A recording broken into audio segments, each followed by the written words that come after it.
Hello and welcome to Chapter 14. So far in this section of the course, we've had an introduction to garbage collection and we've seen a couple of tools that will allow us to monitor the heap and actually find out what is within the heap in the event of an out-of-memory crash in our application. In this chapter, I'd like to go back to the main concept of garbage collection and we'll go a bit deeper into understanding the process that the garbage collector actually uses to determine which objects to collect. The garbage collection process needs to be efficient.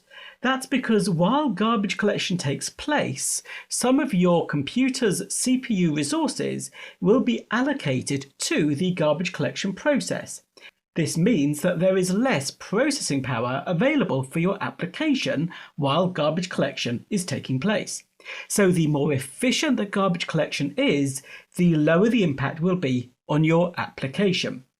We think of garbage collection as removing from the heap those objects which are no longer reachable. While this is the end result, it's the purpose of garbage collection. Actually, modern garbage collection algorithms, known as garbage collectors, use a clever mechanism for achieving it. I'm going to explain the concept of how this works first, but we'll see in a moment or two that there are actually some optimizations within the Java Virtual Machine, particularly around how the heap is structured, to make this even more efficient. So here's the general principle.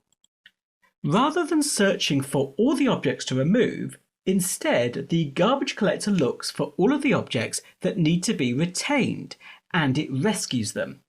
The general algorithm that garbage collectors use is called mark and sweep, and this is a two-stage process. The first stage is the marking, and the second stage is the sweeping. In the marking stage, the program's execution is first paused, and this is sometimes called a stop the world event. Marking cannot work properly if there are any threads still executing, so all the threads in the application are paused. The garbage collector then checks every single live reference. This is easy to do. It simply looks at every variable on the stack and in the metaspace if there are static variables and follows its reference. The objects that it finds at the end of the reference are marked as being alive, and it follows any other references that that object has and marks those as being alive also. Once all the objects that are referenced are marked for keeping, a full scan of the heap can take place, and the memory occupied by the objects that have not been marked during the marking phase can then be freed up. And finally, the objects that are being kept are moved into a single contiguous block of memory. This stops the heap from becoming fragmented over time and makes it easier and quicker for the virtual machine to find memory to allocate to future objects. So in fact, the garbage collector doesn't really collect any garbage. It actually collects the objects which are not eligible for garbage collection, and it saves them. This means that the garbage collection process is actually faster the more garbage there is. If everything on the heap was garbage, well then the garbage collection process would be pretty much instantaneous.